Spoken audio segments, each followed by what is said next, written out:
So I know you probably get this a lot, but life is about opportunity and seizing that opportunity, and I just have to seize this one. Hi, I'm Janelle Houlihan, and you haven't heard of me, but I've heard of you.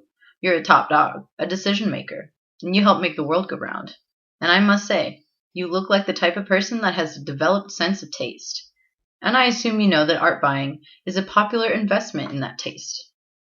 So you or someone you know probably has a piece of fine art, maybe a painting or a sculpture, or at the very least seen the art on display in person.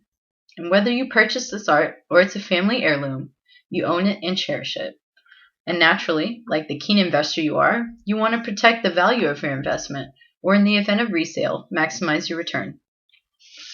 So you opt to get this work authenticated. Now your art is being examined by expert eyes, and its documentation history is being cross-referenced and double-checked. But oh no, your art is declared a fake, and it's essentially worthless. And you can forget about that insurance policy too, because unlike theft or damage, forgery is not covered whatsoever. So all this time and money you put into it amounts to nothing but embarrassment and a learning experience. Surprisingly, this happens more often than you think. Forged art causes an incredible amount of trouble every year in every art market for as long as humans have considered art valuable. So if this problem is so well established and persistent, how is it allowed to go on, and what can we do about it? I'm glad you asked, because with your help, I can find that out. I'm proposing a research project on art forgery, including how to detect it and how to prevent it. And I believe your company can easily provide the modest amount of funding required for us to move forward. But why would you want to invest in this? Let me tell you why. First and foremost, we need to study art forgery because of the sheer amount of monetary damage it causes.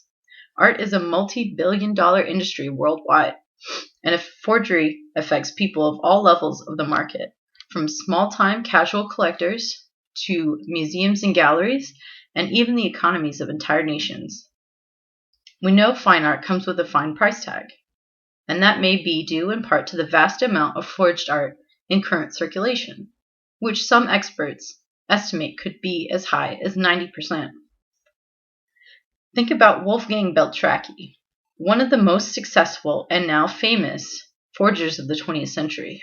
After 14 of his works were discovered as forgeries, it has been estimated that the sale and resale of these paintings has amounted to nearly $40 million in damages. And that's just a fraction of the 200 plus works he has admitted to creating, although he refuses to verify exactly which ones. Most forgeries are copies of original works, and as such are a stain on the preservation of our art historical record. Original art is important to Western society, particularly because it serves as a visual roadmap of our knowledge, emotions, and experiences. Unoriginal or forged art thus serves as false history. Because of the contributions artists have made to society, considerable effort is made to distinguish these artists' identities and restore the works of great cultural value. Leonardo da Vinci is one of the artists so respected that his name and hand seems to have a Midas touch when it comes to value. His work has been preserved for centuries, and restoration efforts on them have been around just as long. Take, for example, his Last Supper, the depiction of Jesus and his apostles, painted for a convent in Milan, completed in 1498. Unfortunately, the materials he used and the surface he painted on were less than stable, and the paint started flaking off the walls only around 50 years after it was completed. Major restorations have been documented in the 18th, 19th, and 20th centuries, and each restoration has decidedly altered the version before it.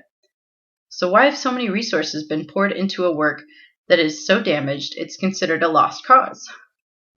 Beloved works like this are considered too important to let go, even though restoration may end up less than successful. We must understand art forgery because a solid understanding of it is the only way to fight it. There are many facets of forgery to study, both scientifically and socially. Modern forensic investigation is increasingly sophisticated and has many applications for art forgery detection. Imaging techniques such as infrared and X-rays can literally see through the painting to observe the artist's work at hand. Microscopy and chemical techniques can analyze pigments down to the molecular composition. Critical attention, though, must also be paid to the aesthetic analysis by art experts. The visual impact of a work and the psychology behind its creation influences why copies are produced and why these copies are so successfully convincing. This technology can be used to detect forgeries, but it can also be used to detect sleepers, in which original art has been altered or painted over, the result of which appears to be unoriginal, and it's valued accordingly. BBC had a program called Faker Fortune, in which the hosts employed a variety of these tests on pieces by big-name artists. One of the hosts, Philip Mould, an appraiser and art historian, discovered and purchased a piece online that was thought to be a copy of an original piece by the Flemish old master Anthony van Dyck. After multiple rounds of forensic and visual examination, it was discovered that a small, older canvas had been placed in a newer, larger one, and then painted over. The original was a rare, unfinished portrait of King Charles I's wife, Henrietta Maria, depicted as the religious figure St. Catherine.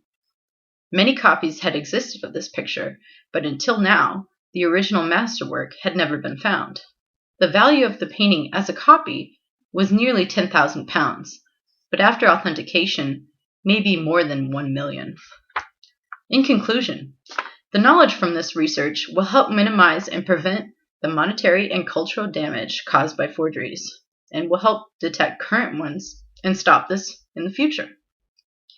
If more people had better access to forgery detection, more people could be part of the solution to this thorn in our side. Because we as a culture value art, we must take steps to ensure that we protect that value and pass it on to future generations. So look, now I've given you a lot to think about. Here, take my card. I know you're going to need it because you're going to want to call me.